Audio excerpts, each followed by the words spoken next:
Hi guys, welcome back. Now we have finished the part of the course where we were dealing with functions and formulas in Microsoft Excel. Now we are going to take a look at the VBA section. Interested? You should be. But before we start, what we need in this chapter or in the following chapters is the Developer tab, as you can see here. Well, I already activated it. In case you don't see it on your screen, you first have to activate it, okay?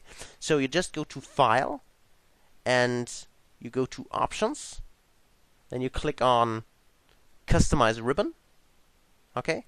And then you need to select here the Developer tab, okay? And press OK. That's the first thing. Okay. Then, in order to get to the VBA window, you just use Alt, you press Alt and F11 together, okay? And then the VBA window will open. And now if, for instance, I double click on this workbook here, then I can write my code for this workbook, okay? And if we write code, then we always write it in subs, okay? So I would have to type in sub, and then I could name the sub.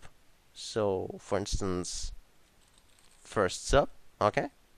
Then I use two parentheses here, and I press enter. And then automatically it created an end sub. And now I can type in my code in this sub, okay? And what you can see up here is general, but you could also select workbook, for instance, okay? So if we click workbook here, you can see a new sub appeared automatically, the workbook open sub, because here open is selected.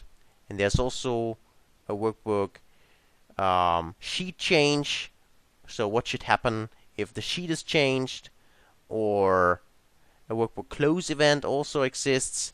You can take a look at those different here. If you select, created a new sheet, you can play around with those. Before close, you can see different kinds of commands, okay? But here, in the private sub workbook open, if we type in some code here, then always before the workbook is open, then, or let's say when the workbook is opened, then this code in this sub would run, okay? Now, that's basically kind of introduction for the VBA part. One last thing, if we have created VBA code in our Excel file and we want to save it, we would have to save it as a macro-enabled workbook, okay? So if you just press F12, which is a shortcut to save as, okay, then here we would have to select macro-enabled workbook, okay, when we save it. That's important. Okay. That's basically the introduction part to the VBA section, and hopefully you're interested, because now we will learn a lot interesting things about Microsoft Excel VBA. Can't wait to show you. See you in the next video.